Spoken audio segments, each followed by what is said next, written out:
UFC fighter problem. The UFC is the fastest growing combat sports organization in the world. Explosive knockouts, packed arenas, global fanfare. But behind the glitz, behind the blood-stained octagon, there's a truth the UFC doesn't want you to hear.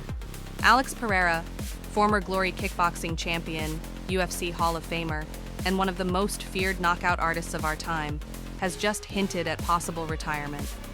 At 37, he's battled through injuries, illnesses, and impossible odds. But it's not age or health that's pushing him away. It's treatment.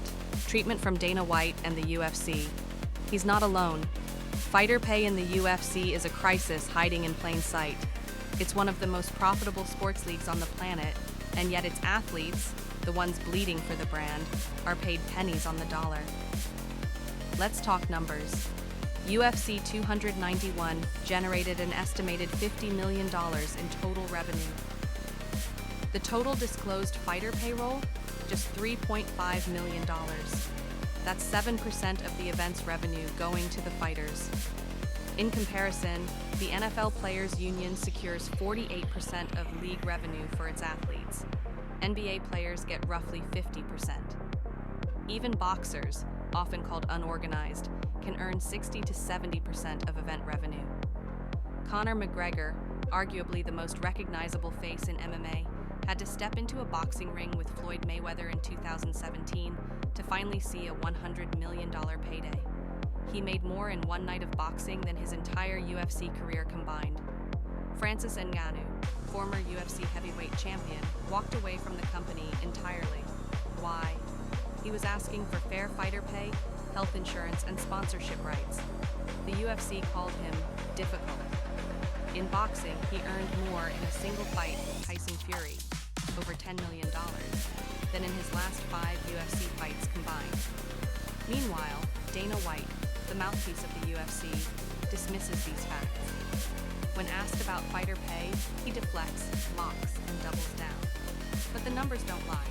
In 2021, the UFC made over $1 billion in revenue. Fighters that year took home around $178 million, less than 18%. Even more disturbing, many fighters publicly say they would fight for free. And that's the problem. Loving the sport has been weaponized against them. Loyalty is used as leverage. These warriors are made to feel like asking for a fair wage is betrayal.